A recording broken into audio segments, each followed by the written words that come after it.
welcome. Look at this packed room. This is awesome. So I don't know if you're as excited as I am today to welcome our guests, the cast of the musical Six. Yeah. All right, so a little bit about the show, just in case you didn't know already. Six is the high-energy Broadway musical that reimagines the six wives of Henry VIII, the Tudor Queens, as pop icons. Written by Toby Marlowe and Lucy Moss, Six infuses comedy and wit to remix 500 years of historical heartbreak into a euphoric celebration. Six won 23 awards in the 2021-2022 Broadway season, including the Tony Award for Best Original Score. The music is so catchy if you haven't heard it yet, so well written, and the album, Six Live on Opening Night, in fact, also debuted at #1 on the Billboard cast album charts, surpassing over 6 million streams in its first month.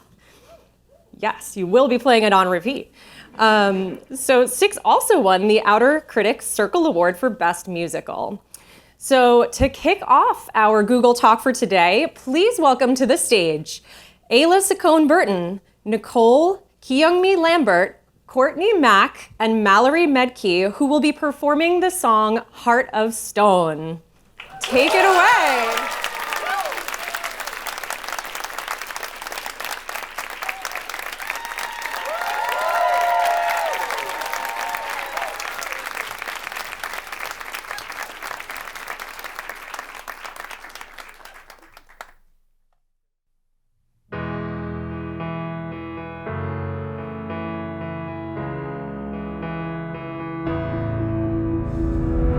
You got a good heart, but I know it changes.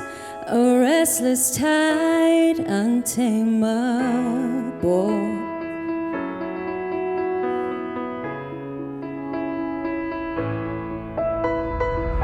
You came my way and I knew a storm could come too. You lift me high or let me fall.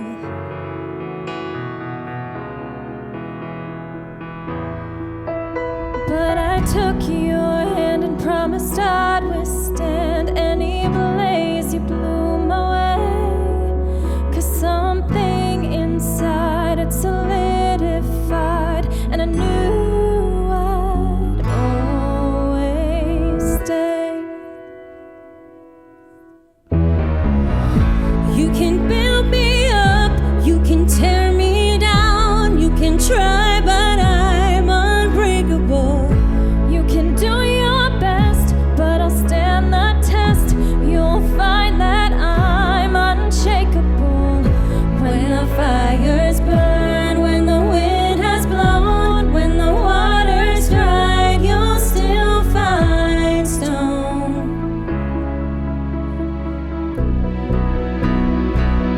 My heart of stone. You say we're perfect, a perfect family. You hold us close for the world to see.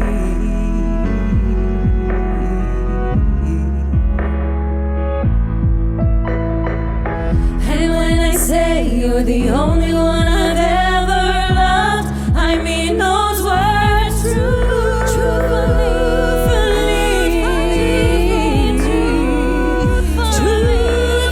Truthfully, but I know without my son, your love could disappear. And no, it isn't fair, but I don't care, 'cause my love will still be here. You can build me up, you can tear me down, you can try, but I'm unbreakable. You can do your best, but I'll stand the test. You'll find that I'm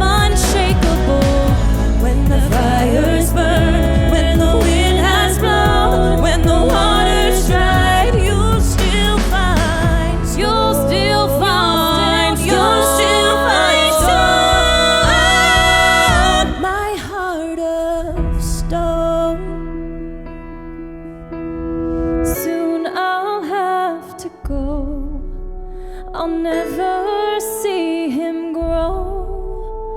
But I hope my son will know he'll never be alone. 'Cause like a river runs dry and leaves its scars behind, I'll be by your side, 'cause my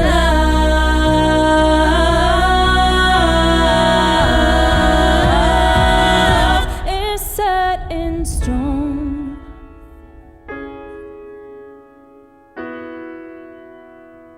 You can fill me up, you can tear me down, you can try but I'm unbreakable. You can do your best, but I'll stand the test. You'll find that I'm unshakable. The fire's burned, the wind has blown, the water's dried, you'll still find stone. Oh, my heart of stone. You can build me up, you can tear me down, you can try but I'm unbreakable. You can do your best, but I'll stand the test. You'll find that I'm unshakable. The fire's burned, the wind has blown, the water's dry, you'll still find stone. My heart of stone.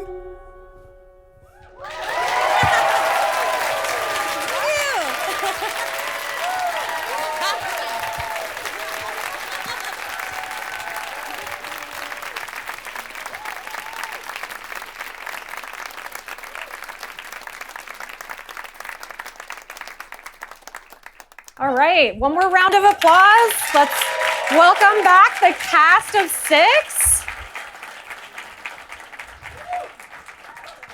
All right, welcome. Hello.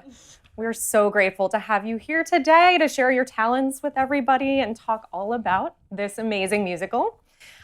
So true to the title, there are 6 leads in the show, the 6 queens. And I understand that each of you have actually played multiple queens. So to kick off, can you just introduce yourself and then say the names of the queens that you've played in the show? My name is Ayla Saccone Burton. I play Anne Boleyn, Anna of Cleaves, and Catherine Parr. I'm Courtney Mack. I play Anne Boleyn, Catherine Howard, and Catherine Parr. I'm Mallory Medke. I play Catherine of Aragon, Catherine Howard, and Jane Seymour. Hi, I'm Nicole Kyungmi Lambert. I play Aragon, Boleyn, and Cleaves, and have played Parr, as well as you've played Boleyn. That's right. I forgot. Wow. That's amazing. So for those who are watching who maybe haven't yet seen the show, can you tell us a little bit about the premise of the show 6? Anybody? Mallory, maybe? Oh my God, hello. Yeah. So 6 a musical, I like to say that it's as if Beyonce is teaching us a history lesson of Henry VIII and the Tudor wives. And it's a pop girl group competing to be the lead singer of the band. And whoever had the worst time with King Henry wins. And I'll leave it at that. Yeah. There's so much magic in the show that actually comes from this delightful interplay between each of the characters, just imagining them at the same time talking to one another on stage and interacting with each other in a pop competition. And to set the stage, the very first introduction to the Queens is the ensemble number called Ex-Wives, and it really leans into the well-known rhyme, divorced, beheaded, died, divorced, beheaded, survived. And just to kick off and learn more about these characters, let's talk about each of their solos. So the story's unfolding with a series of solos performed by each individual queen in which they tell their own story in a modernized take of their own accounts. So without giving too much away, let's start with the first song, No Way, which is Catherine of Aragon's song. And I will direct these questions to you, Nicole. Oh my gosh. Yeah. So Catherine of Aragon, she's delivering her solo with this energy that's really resolute and just a healthy dose of enraged, just a little bit. Can you tell us a bit about her story? Yeah, so Catherine of Aragon was the first wife, was the first queen, and she actually was pretty, can I say badass? Yeah, of course. Pretty badass. Yeah. You know what I mean? She actually went to war while King Henry was away. Like, she did her duty and more, and he still had the nerve to come home and say, actually, I like another girl, so bye. And according to their religion, they were not allowed to get divorced at the time. They were Catholic. So King Henry changed the national religion so that he could officially annul the marriage. And she, at one point, goes to court, almost like to his court, and is down on a knee and is telling him, please, if you can say one thing I've ever done wrong, I've done this, I've done this, I've done this. I've been more than a good wife. I've been more than a good follower. I've been a leader. If you could just tell me one thing I've did wrong, I'll go. And he can't. And so that's literally what the song is talking about. It's about. It's that moment where she's like, hey, I've done this, I've done this, I've done this. You wanna tell me why I have to go? Oh, no? Well, then no way, I'm not leaving. And that's like basically the premise. Yeah, amazing. And I mean, when you say literally, you're actually explaining that this song, like the lyrics are a nod to an actual speech that she gave, which is really, really cool. Just imagine as if it were kind of modernized for today. So can you also tell us what the term queenspiration means? Yeah. So all the queens are actually inspired by real life pop stars, and that's what queenspiration means. Excellent. And like Beyonce was inspired by, oh my gosh, Aragon, I gave it away. Aragon was inspired by Beyonce. Do you want me to go through all of them? No, just the first. We'll get more there. than Yeah, enough. we'll get there. But well, one follow-up. Do you channel Beyonce in the role? I try. I mean, honestly, I feel like I channel Beyonce like just day to day. 60% of my life. You know, like who doesn't?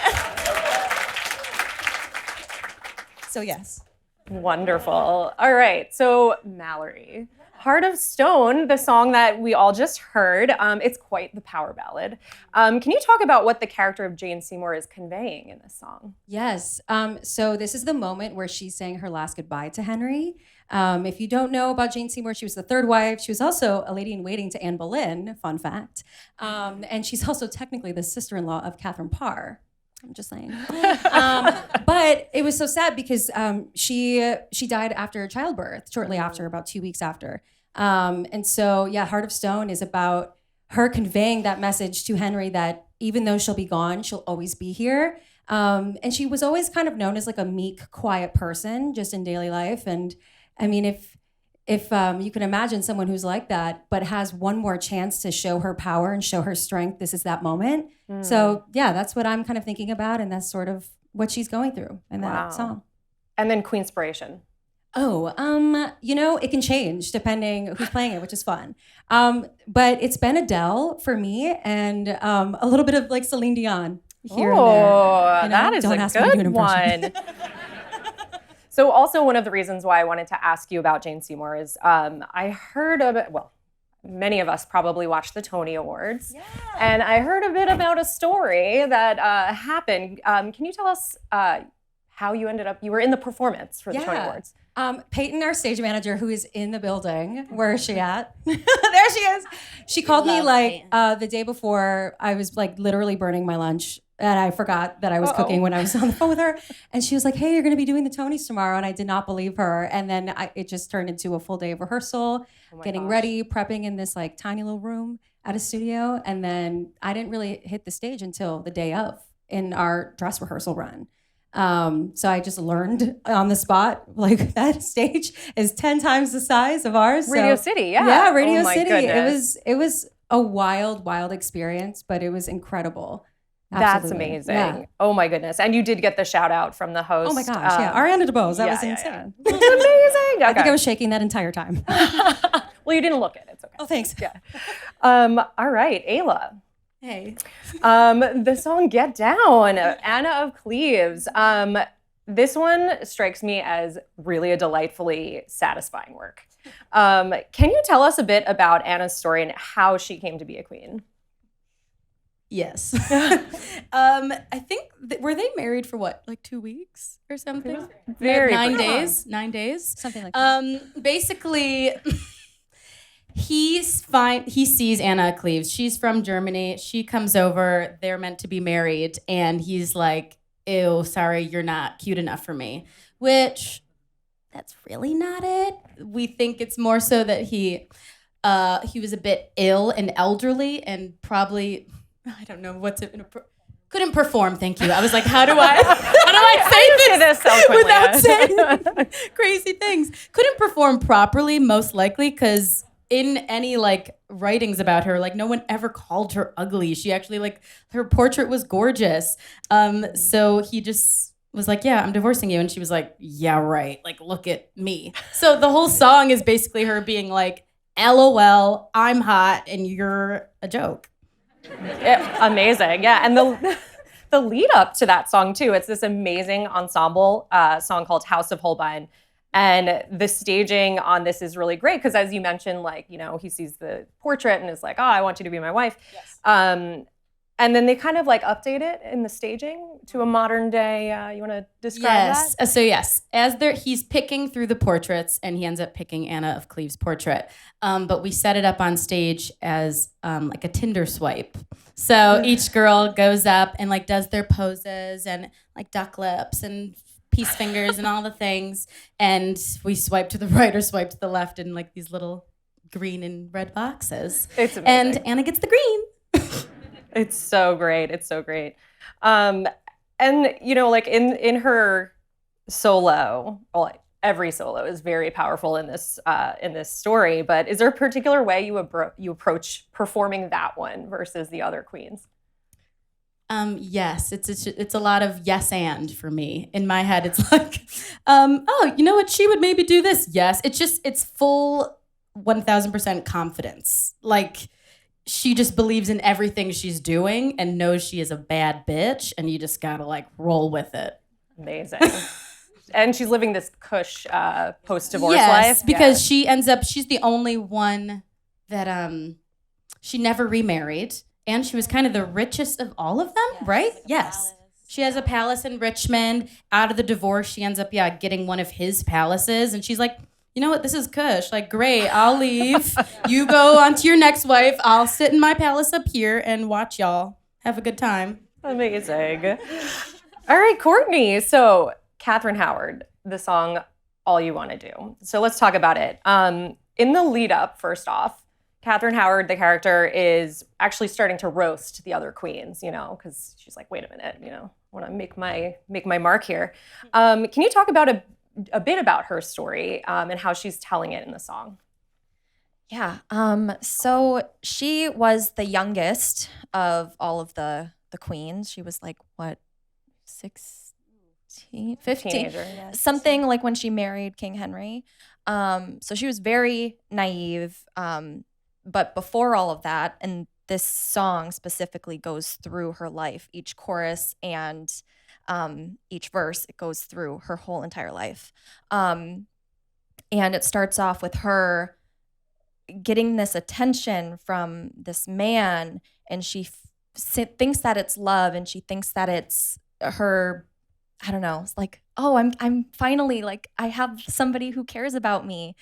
And it ends up, it's just abuse, right? So, and that's kind of her story. She's getting abused, and she finds out, like, even towards the end, this one person who she thinks that is her friend just wants her for her looks, for her body, and that ultimately got her beheaded too, because she, you know, just wanted a friend.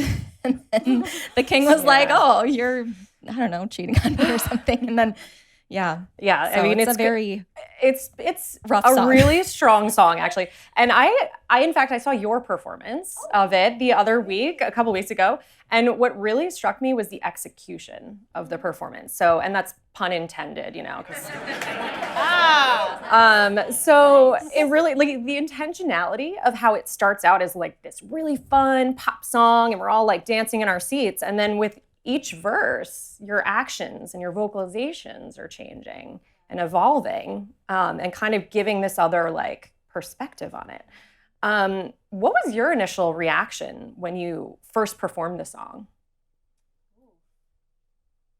I mean, that was a long while ago, so I feel like I don't even remember. I don't know. I think, I mean, first off, it's a really long song. It's like 8 minutes long. So just stamina-wise, and then adding in that emotion. Yeah. It's overwhelming. Very Wow. overwhelming. Yeah, I don't even remember. That was that's such a long great time ago. word. And what has the audience reaction been like to that song, like in the performance?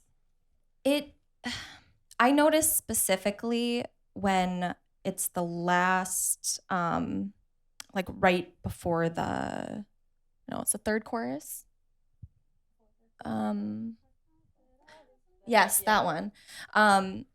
When she finally realizes like that last connection has just been the same as all the other connections with all these men.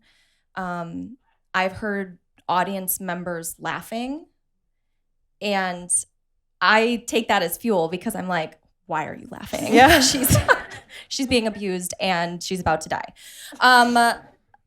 But I've found that it's more of an uncomfortable laughter from the audience because they're on this journey of it's a pop song and she's like the cutesy, sexy one. And then you realize what's actually happening. Yeah. So it kind of goes from like a party to snap into reality of like, Yeah. oh shit, things are happening. Yeah. It's a really, really good part of this musical. All right, so let's move on a bit. Let's talk a bit about one of the things I really love in this show is that it's leaning into all this fun comedic undertones, like in every element of the show, in the premise, the staging, the delivery of the dialogue. Even you're kicking off with the line like "Remember us" from PBS, like given that kind of like parallel. And there are so many really clever lyrics. So we can go down the line on this one. Is there a particular line or moment in Six that like struck you or caught you off guard? Something that really made you say like, "Oh, I see what you did there," Marlowe and Moss? I think it's fun, all the like pop references that are intertwined, like the modern day pop references that go within like the "okay, ladies, let's get in reformation." like those moments are very like, oh, how did you combine these worlds so seemingly? Yeah. I definitely like the Beyonce isms. Yeah. Like at the for Catherine Parr, she's like, "I'm the survivor, Catherine Parr." It's like an ode to the Destiny's Child, I remember, what am I saying? I remember as if it's been 5 years. I remember a couple hours ago. This one time in Seymour. She, in her intro, she says, "But I'm not what I seem or am I. Stick around and you'll suddenly see more." Ooh. Wow. Toby and Lucy. So good, so good. Actually, when I heard the album for the first time, the song that really struck me was one of the last songs, "I Don't Need Your Love." And where she starts talking about, so Catherine Parr is the last queen and she is the survivor. And she talks about, towards the end of her song, she's painted books, she's written psalms, she's written meditations. Like, how come all anyone knows her for is Henry? And when I heard that, I was like, oh, I'm a crier, so like I immediately cried. You know what I mean? It was just like so powerful. Like, why does this happen? Yeah. Oh my It goodness. was so powerful, Yeah. Love it. And I mean, I'll just be honest and say, like, every time I've listened to the songs, there's always something that I didn't really pick up on the first time. So it's definitely something you're going to put on repeat and want to keep watching and keep hearing it. So let's talk. I'd love to ask you more about your own experiences in the show. So first off, what do you do to prepare for the role of a queen? I mean, let alone multiple queens. Do you have any like tips if you're, I was gonna say it depends on the day. Yeah. Well, especially because we all do 3 different ones. Yeah. And they're quite different. So like if I'm going on for Cleaves, I'm not going to like need to do a 30-minute vocal warm up and all. It's just a different type of song. Like I'm not standing and belting like Seymour that day. So it's about more like energetically like being ready.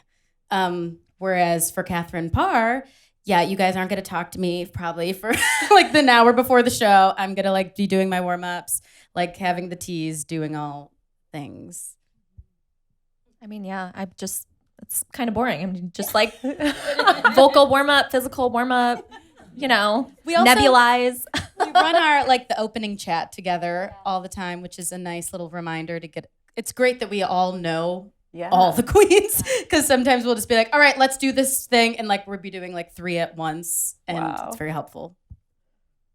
That's amazing. Yeah, I mean, pretty much the same thing. I feel like a lot of self-preservation helps me at least, because all my covers, like, they really sing. They sing high stuff, and it's having to like make sure that I'm okay that day, and I feel like I can give it my all that day. So a lot of self-preservation, warm-ups. Yeah. Nice. Anything to add? Everything that everyone said. It's always nice being the last one in line. And I mean, since you're all playing different roles, is it challenging sometimes to balance those like ensemble harmonies? Like, because you're gonna have to keep switching which parts you're singing, right? Like, that's hard? Okay. There are times where I'm like, am I in the key? I just picked a note and I'm sticking with it. Or sometimes I'll just stop singing.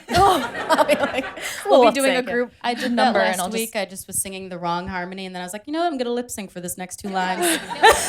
Then we'll come back in.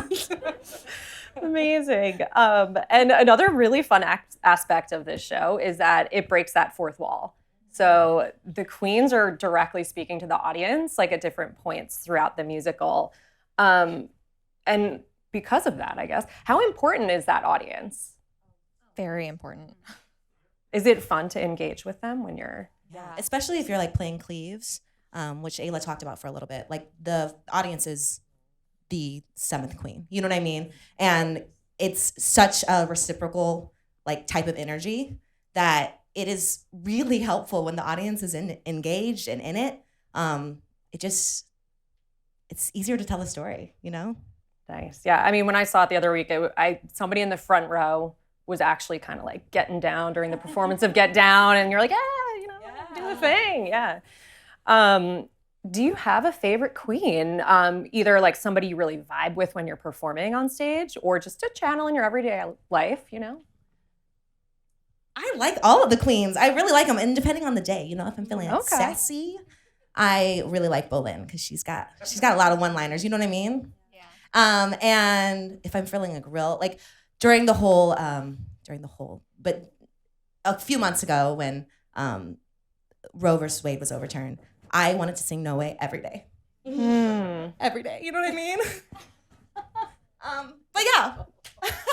Yeah. They're laughing because they're like, here she goes crying again. We love her. And whenever I just like want to like feel good and just like bust a move, I love playing Cleaves. So it depends. We have a really cool job that we get to be multiple pop star queens. Like, so cool. It's amazing. Awesome. Anybody else? Favorite? I mean, I forever and always, I feel like I'll pick Jane Seymour. But also like when I started playing Catherine of Aragon, that was new to me this year. And I didn't realize like how much I really enjoy just being so powerful and like be able to dance while I'm singing. Like I just missed that. I was able to do like everything I love all at once. And I mean, her story and her message is so powerful that I felt like I could take on anything once I performed that role. Love it. Yeah. I think right now I'm really digging Parr. I'm on as Parr all week. Just FYI. Come on, in case you want to, come pop on by. over. But her story is just so empowering and like, I don't know, she is the survivor. So yeah, and like what Nicole was saying, she's done all of these things and just, I don't know, I like inspiring, it. Yeah. Yeah, my fave's Bolin, for sure. I just feel like she's kind of in me a little bit. She's just like this spunky, fun, confident girl with like a bit of edge. It's just really fun. Yeah. Love it. Yeah. And I mean, kind of like calling back to what you were just saying, Nicole, reading through reviews online and you know, YouTube comments and such, like it's really clear how much Six just resonates with people in this day, in this age. And I think you already answered this question, but for everybody else, was there a particular aspect of Six that like resonated with you? I mean, The whole show. the whole show. Okay. In terms of the show or like performing it? I mean, either or. Like, what? I mean, Anything I struck think you? it's- Like, well, like it's a dream show to do because, like, being musical theater performers, like we get to fully, like, I get a monologue, I get a full song, and I get to dance my ass off. Like, it is so chill. Like, you really get to use all assets of yourself, and like, and support each other and have like each moment and watch and be like, all right, your turn now. Okay, now it's my turn. It's just so like, it's great. yeah. And I mean, on that note, like Six is staged just with 6 leads, right? There's no additional cast. I mean, there's a phenomenal band on stage. But most notably, there's no Henry VIII. Why do you think it might be important for Six to be told in this way that it's being told? Because we don't need Henry. I mean, he's the main reason why we. Oh yeah, come on. Sure. We don't need him. But that was the whole point. Toby and Lucy's idea to not have him because he's already the reason that people know who the Queens are. Why give him more credit by like having him be there, like an actual presence? So we still talk to him. We still like communicate with him, but he's not physically there. Yeah. Amazing. And I mean, the show really kind of offers anybody watching like this opportunity to consider how history is being told. Like, as just as you were saying, like, you know, why we're focusing on certain stories, we're focusing on who's telling those stories. Should that be the person who should be telling the story? I think the lyric that I wanted to reference earlier was, "Why can't I tell my story? Because in his story." Oh, that's so good. that's. Yeah. She asked what lyric, and Yes, I yes. completely didn't say the lyric. But Oh my gosh, I love it. So, do you think like this is, I mean, obviously a reason why many of us resonate with the show, but is this something that we should maybe like think about in our current setting of like applying that type of lens and critical thinking to like people we often see in the media and stories that are being told? Like, do you think that might be another like, yeah. yes. And I guess I'd love to ask, in the retelling, would Henry VIII be as well known without his 6 wives? Do you have an opinion? Do you think that the wives make the man? 100%. All right. Yeah. Yes. 100%. Because even I got to go to Hampton Court and Tower of London on a vacation recently, and it was wild because they didn't really talk about like anything he did while he reigned other than marrying 6 wives. Really? Yes. And All I was right. like, yeah. They were like, why do you know so many facts? I was like, I have no idea. I just was like, yeah, you know, I'm Seymour sometimes. Oh my goodness, I love it. So we are going to open up the floor to Q&A from the audience in a little bit. So if anybody has a question, please, you know, you can start lining up. There's 2 microphones in the aisles if you want to start lining up for that. And before we jump in, I'd love to ask if there's one thing that you'd like for the audience to leave the theater with. Like they go in, they go see the show, they leave that theater. What do you want them to take away from that experience? I think empowerment, to feel empowered, to feel like you have a voice, and to use it, and joy, to feel happy, you know? Same thing. Same? I mean, truly. Yeah. I mean, All right. it's been such a hard couple of years that this show came at the perfect time, I feel like. And we all get to celebrate together and hopefully leave feeling stronger. Yeah. Yeah. Yeah, literally everything they already said. And just having fun. I mean, this show is so fun and it's kind of a big party at the end. Yes.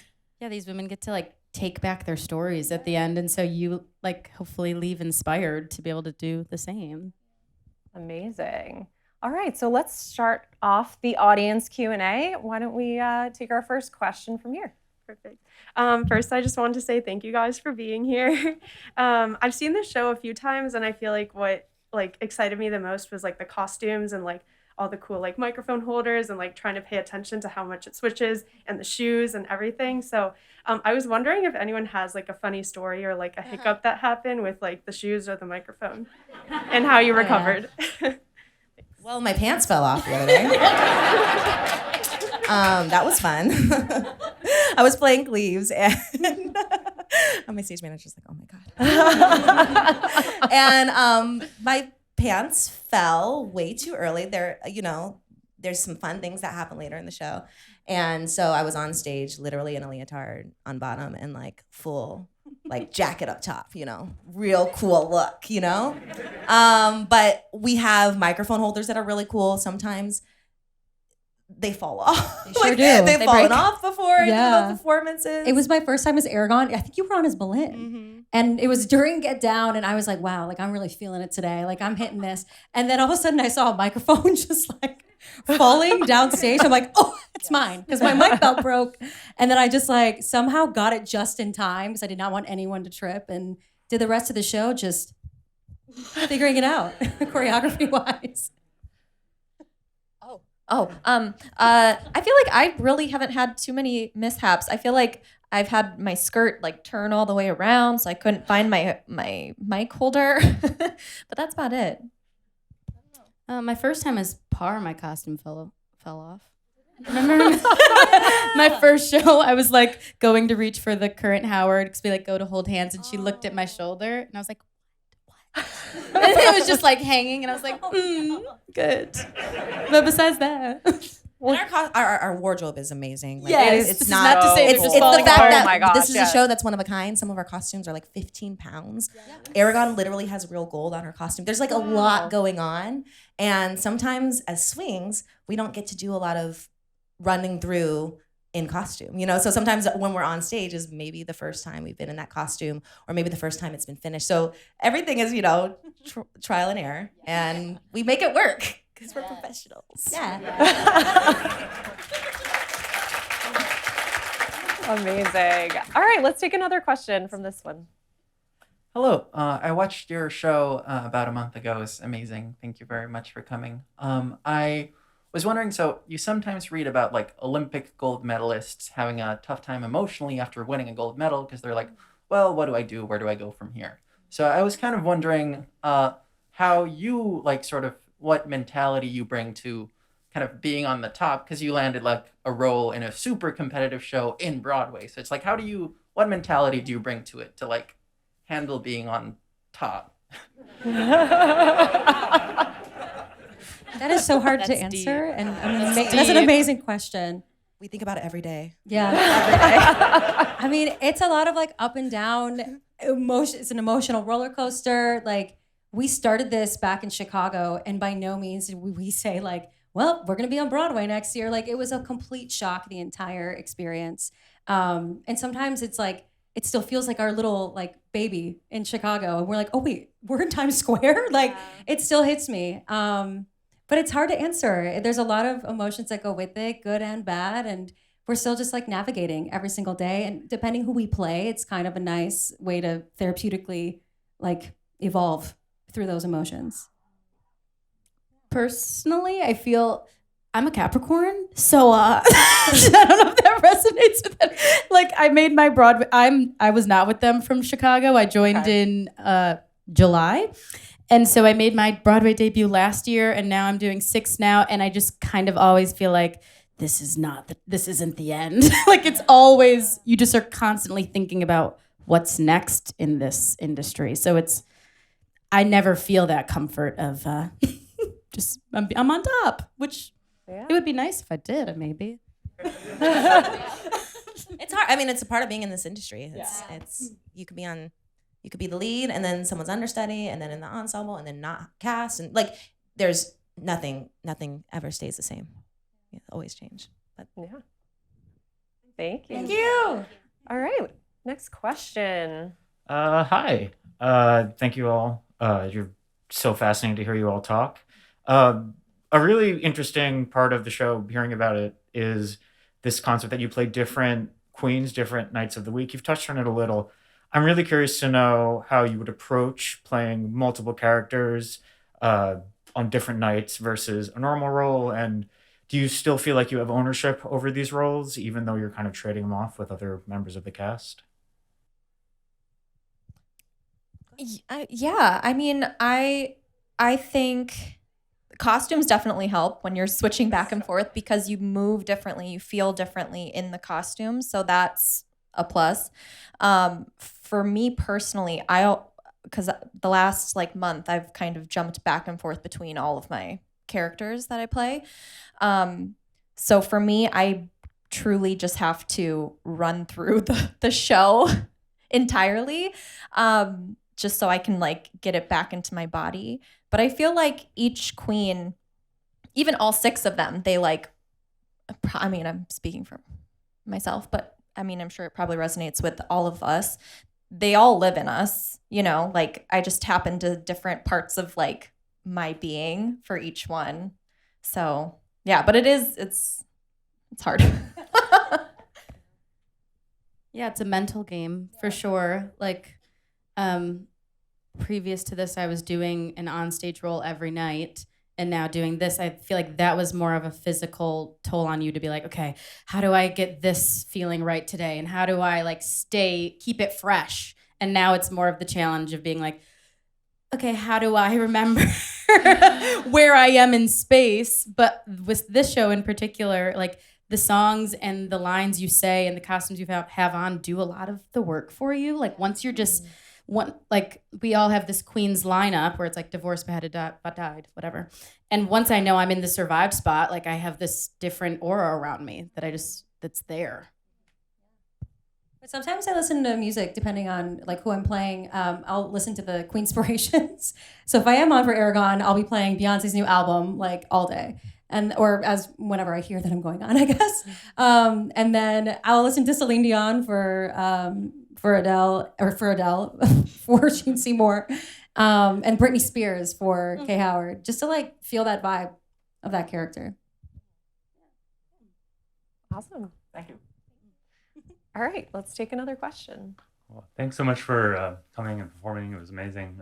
And I wanted to kind of go further on the kind of rotating roles aspect of it, because I was kind of thinking along the same lines. And how is the like process of determining who takes which role, right? There's 6 of you, so if one person wants to do some other thing, somebody else has to swap with you. And like, how much of a say do you all individually have in like scheduling that and things like that? We have no say. It's kind of cast that way. So like early on in our contracts, they'll decide. And it's actually changed because at one point it was just 2 swings. So me and Mallory covered 3 and 3. And then we added Courtney when she joined us to be Kay Howard. And then she became Boleyn, Seymour. Howard. Oh, duh. Howard. But then when we added Kirsten, things shifted. So we've all kind of been flip-flopped around a little bit. So to answer your question, we have no say. And then I think we covered the Queenspiration for a number of them. I don't know that we finished out all the other queens. If it's worth going through the remaining. Who did we miss? Because we didn't talk about Boleyn and Parr. Yes, go for it. Anybody? So go ahead. I guess for Boleyn, I think it depends on the person. Like my Boleyn Queenspiration is definitely giving Demi Lovato. That's where we're living for sure. But then like for Cleaves, and this is not the norm, but my Cleaves Queenspiration is Britney Spears, but it's more due to her like persona, and it's modern day Britney, like on Instagram. I guess Parr for me, I think she was based off of Alicia Keys, but I think for me personally, I tap into more of like I don't know, like Tori Kelly, Emily King kind of vibes. Yeah. Cool. Did we miss one? Howard, I mean, I guess for me, Britney Spears. I also tap into a little bit of Demi Lovato too. Who else? Well, sometimes Ariana Grande. Oh yeah, Ariana But Grande. I don't know. I'm like a Britney Spears through and through on that one. Yeah. Cool. Thanks. Thank you. All right. Let's take another question. Hello. Sorry, I didn't know how it would sound with the mask. Okay, this is super cool. I saw y'all's show with my family last year, so it's really special to be here. My question was the rotating question, so I thought of another question.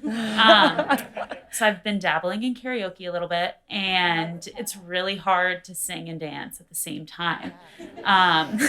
So what is the training to do that? Like, I've seen videos of, I think, like Beyonce running on a treadmill and singing. I don't know I'm just curious how you get in that type of lung capacity shape. I like to bike and sing. Because I have a bike in my house, and I'm not one of those people who can go to the gym and like sing on the treadmill. I don't know. That scares me. Whoa. But I do know people who are like that, and that's very impressive. So I like to run, or I like to bike and sing. And honestly, doing the show, like running the show, is, I think, the best training.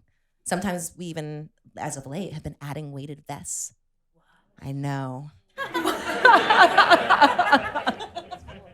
I think it just depends, like, what we all are interested in. Like, outside of the show, I love working out. I love cardio, boxing.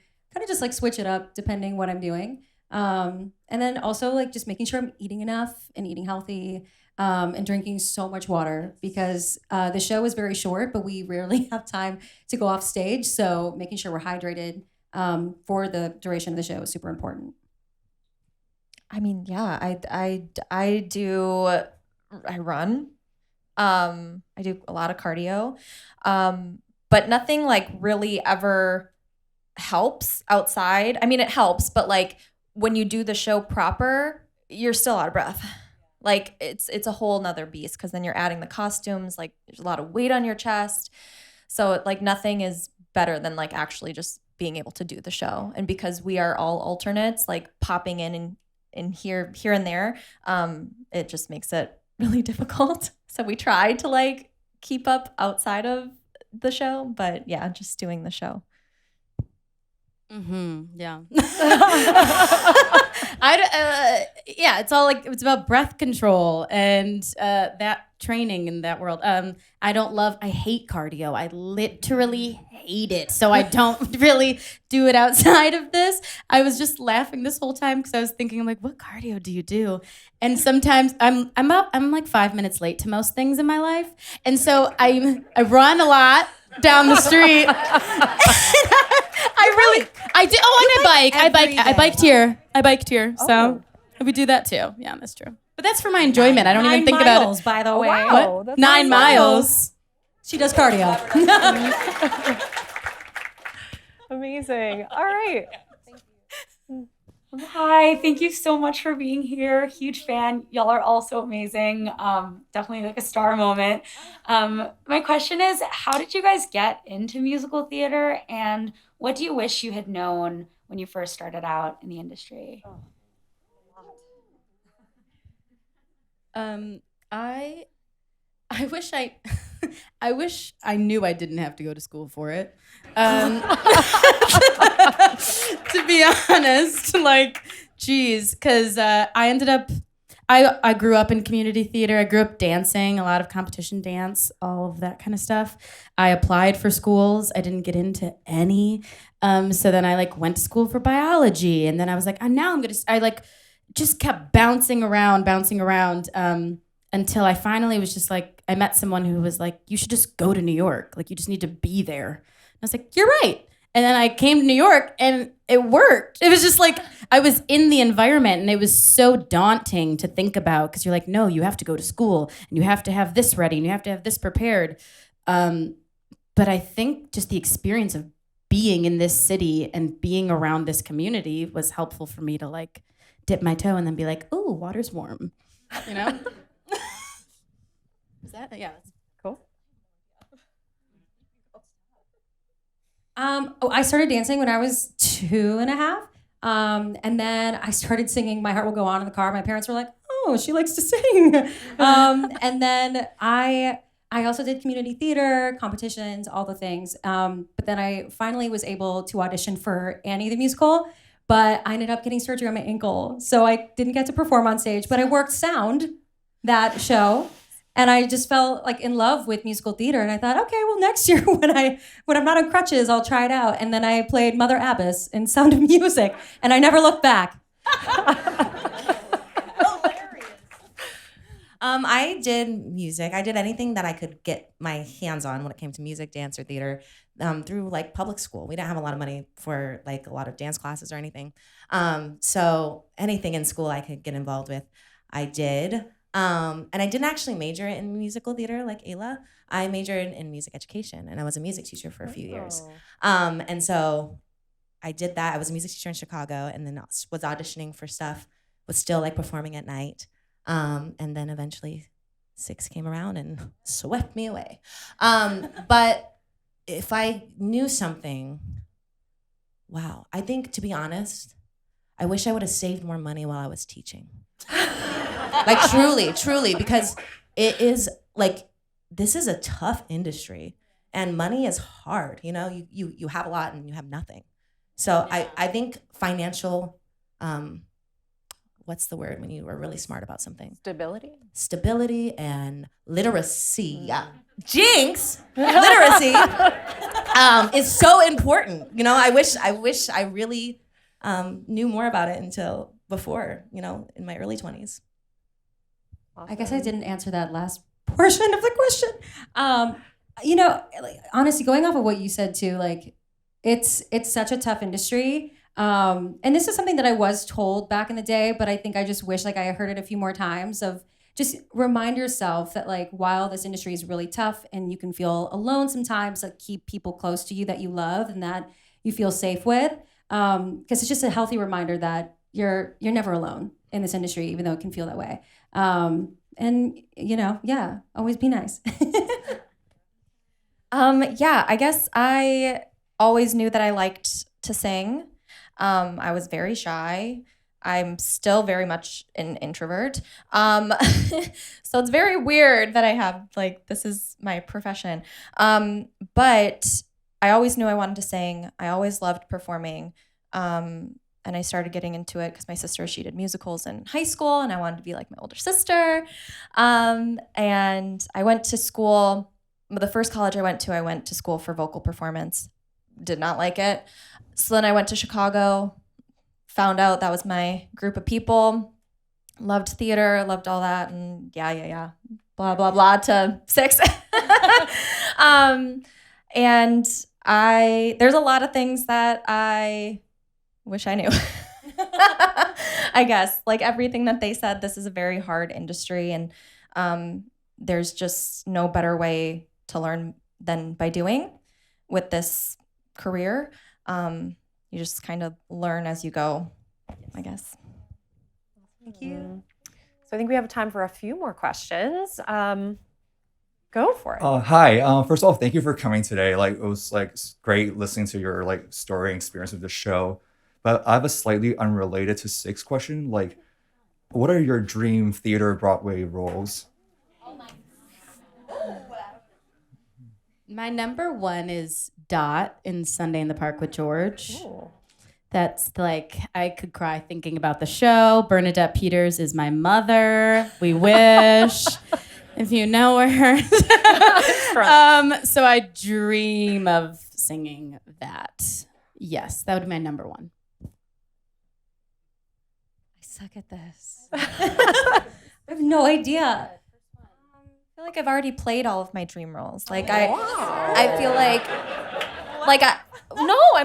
I didn't know they were my dream roles until I like did them. Like I played Veronica in Heathers, and I played Cinderella in Into the Woods. I think I would like to maybe play those again in like a more professional setting. So maybe those. Oh man, I feel like I suck as a musical theater person. I want to originate more, to be honest. Growing up, for some reason, I just never really saw myself in a lot of different roles. And I don't know, like I want to like rock out. So if like the Janis Joplin show ever came back, like I would love to just like dive in. Or I mean, I would love to be Heather Chandler with Courtney as Veronica. That would be a dream. So I think that's it for me.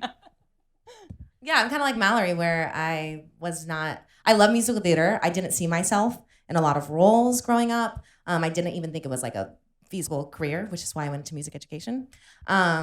But when Six came around, sorry to bring up Six again.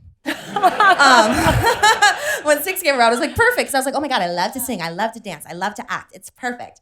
And it's very much like a concert. Like my dream was to be a pop star. You know what I mean? So this was really cool. And I need to challenge myself to think about that question more, because I do think that there are so many shows that could be rethought, you know, and that could have a place for people like me, you know? Yeah, love it. Thank All you. right. We'll take one more question. Please go for it. Hi. I don't normally get up and ask questions, but my 11-year-old son, Six is his favorite musical and mine. He's hooked on Broadway now, so thank you. And now he's asking me to take him to the West End in London to see Six, where it originated. So my question is, have any of you seen it there, and what do you think? Oh my God, it was so much fun. I got to see it with Toby, one of our writers, and I got engaged on the stage right after. So it was a memorable night. It was so much fun because also like British humor is different than American humor. So like certain things just landed. It was so fun. It's so funny. And I just loved everybody's original take on it, because no matter what cast you see, it will always be a new version of the show because we're all different people. So I think that was just like the coolest point, and also hearing it in the original accent too. And not like, you know, our Wisconsin accents on stage. It was just fun in general, and also to see it with Toby, and like every time they see it, they still are laughing like they just saw it for the first time. Like it was very special. Amazing. Anybody else before we wrap? All right. Thank you so much for coming by today. Let's give our phenomenal cast one more round of applause. Awesome. So we are so grateful. Thank you to all of you. And Six on Broadway is currently running at the Brooks Atkinson Theater. Make sure to go out, get your tickets, see the amazingly talented cast, and enjoy the incredible Histo remix. Thank you so much. Thank you. Thank you.